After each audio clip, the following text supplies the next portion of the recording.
முட்டை கேமிங் நம்ம என்ன பார்க்க போகிறோம் கிராணியெல்லாம் பக் பண்ணுறது எப்படின்னு கேட்டிருந்தீங்களா? இப்போ கிராணியை நான் எப்படி பக் பண்ண சொல்லிட்டேன். இங்கே பாருங்கள், நீ கேமுக்குள்ளே போட்டோம். மறக்காம வீடியோ பாருங்கள், லைக்கு ஷேரு சப்ஸ்கிரைப்லாம் பண்ணுங்கள். நிறைய ட்ரிக்ஸ் எல்லாம் சொல்லித்தரேன்.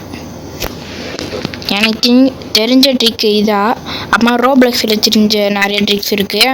அப்புறமா கிராணி கேம்லையும் ட்ரிக்ஸ் இருக்குது, நிறையா இருக்குது. கிராணி கேமில் ரோப்ளக்ஸ்லையும் நிறையா இருக்குது. என்ன கேம் வேணும்னு சொல்லுங்கள், ட்ரிக்ஸ் எல்லாம் எனக்கு எல்லா கேமும் தெரியும். ஓகே, இப்போ கிராணி கேமுக்குள்ளே வந்தாச்சு.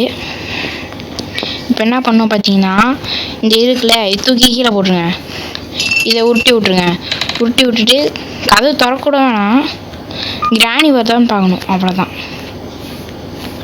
கிராணி வருதா பாருங்க. கிராணி வந்துச்சுன்னா சக்ஸஸ், என்ன ஆகுதான். எனக்கு ஒரு நிமிஷம் கிராணியை கூப்பிட்டு வந்துடுறேன். இப்போ கிராணி வருது, மேலே தான் வருது பாருங்கள், நீங்களே பார்த்துக்கோங்க.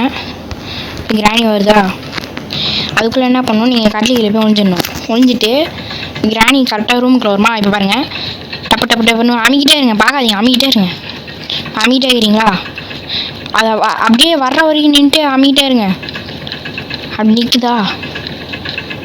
பேஞ்சு நில்லுங்க, அவ்வளோதான். இங்கே பாருங்கள், இப்போ கிராணி வருதா? ஓடுங்க, எங்கே வேணால் போங்க, அது அப்படியே நின்றுட்டே இருக்கும். ஓகே, அந்த ட்ரிக்ஸ் யூஸ்லாம் மறக்காம லைக் ஷேர் சப்ஸ்கிரைப் பண்ணுங்கள். பாய்.